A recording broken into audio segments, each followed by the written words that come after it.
Hi there. Welcome back, friends. If you're new to my channel, my name is Jennifer Mitchell Early. I help individuals and teams achieve organizational and personal success, and this is Leadership Matters.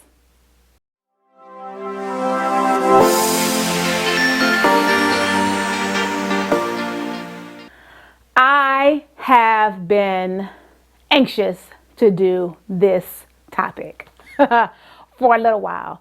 Not long ago, I did training. I did a communications training for a client, and we talked about nonverbals. If you've been watching my channel, then you know that how important nonverbal communication is. And if you haven't seen my video on nonverbal communication, I'll link it in the description or put it here, maybe here. Above, so you could take a look at that. So we are always communicating. What I want to talk to you about today is RBF, resting bitch face. Okay, so for those of you who are not familiar with the term, it is a term that typically denotes or describes a woman's facial expression when she is thinking or not paying attention or not trying to look particularly pleasant. I have an issue with the term for probably obvious reasons, because you don't hear anything about RDF, do you? You don't hear anything about resting dick face. Because even though it's a term that's synonymous to women, we are not the only ones who have this issue. So I was working on I've always had a serious disposition. I am a serious personality. I take life probably too seriously at times. And when I'm thinking or when I'm thinking or when I feel a certain way, because I'm a forthright personality, everything comes here before it goes here. So while I have a filter and polish and tact, my face doesn't always align. So my face doesn't normally get the memo. So even when I was younger, even as a little person, people would be like, "What's wrong?" And nothing would be wrong. I would be just thinking, just sitting there, kind of what I thought was a blank face, which clearly wasn't. Even when I went to a dance one time at another university, and it was an icebreaker, and I thought I was cute. I was just standing off on the outskirts watching people dance or what have you. And the guy was like, "Why you look so mean?" I ended up dating him, but that was his line, and clearly it worked. But I was just looking like, I wasn't trying to look mean. I wasn't trying to not look pleasant. I just told you, I thought I was cute. I just didn't have anything. So, it was always in the back of my mind. Now, I will say this. There are definite times where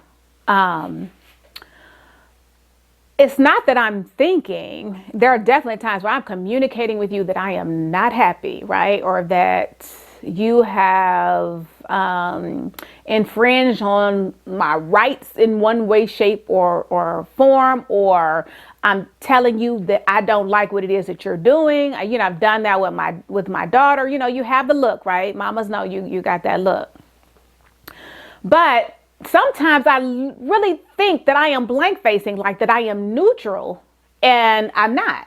So I remember I was working on a project, and the change management lead was like, "Okay, Jennifer, before we go in this meeting, tell me exactly what your thoughts are about X, Y, and Z, because I don't want to get in that meeting and die 1,000 deaths." And I was like, "Die 1,000 deaths? What are you talking about?" He was like, "You know how you look at me." I was like, "I'm blank facing you." And so another lead on the team, she came by and she laughed and she rubbed me on my back, and she was like, "Oh, do you really think that? You really think your face is blank?" And I was like, "Yes, I'm just looking while he talks." So I'm going to show you all what I think is, or what I thought to be, my blank face. Clearly, it wasn't blank. Okay.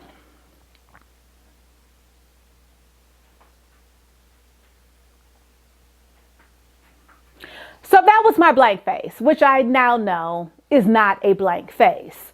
So I want to say to you that I now am cognizant that either I have to look down, I have to look away, I have to find something else to do, because even in thinking that I'm neutral, like I not cutting my eyes, I'm not smacking my lips, I'm not rolling my eyes, I'm not I'm not emoting, I don't think, like showing emotions, but we are still communicating. And fellas, you are not absolved of this, right? You are not like, you have the same issue. You also have RBF. Let me just say, it's not a woman only issue or women only. It is men as well. There was a guy who was really a good friend of mine after the fact, but the person worked on the police department in my community where I was on council. And I remember thinking, like, when I first moved here, prior to being on council, like, why is that dude always mugging people? Like, why does he, if he pulled me over, I wouldn't stop. Like, he doesn't even look safe to me at this point. And as I got to know him, I remember asking him one day, like, I think that was my intro to him. Like, why do you always look so freaking mean? Like, can you pull people over and give them a ticket without scaring them half to death? And he laughed. And what's so funny is that personally, outside of his profession, his professional look, this guy had like 1,000-watt smile. He was always laughing. He was very friendly, very helpful, very professional. All those things that you would not know from just looking at his RBF, right? But he explained to me that the traffic stop was the most dangerous stop.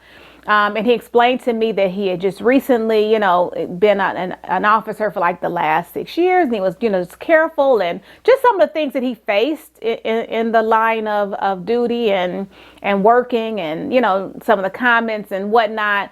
And so I understood the stone face, right? Like not being friendly, overly friendly, or whatever the case. I think he thought he was being neutral too, but I'm telling you, he wasn't.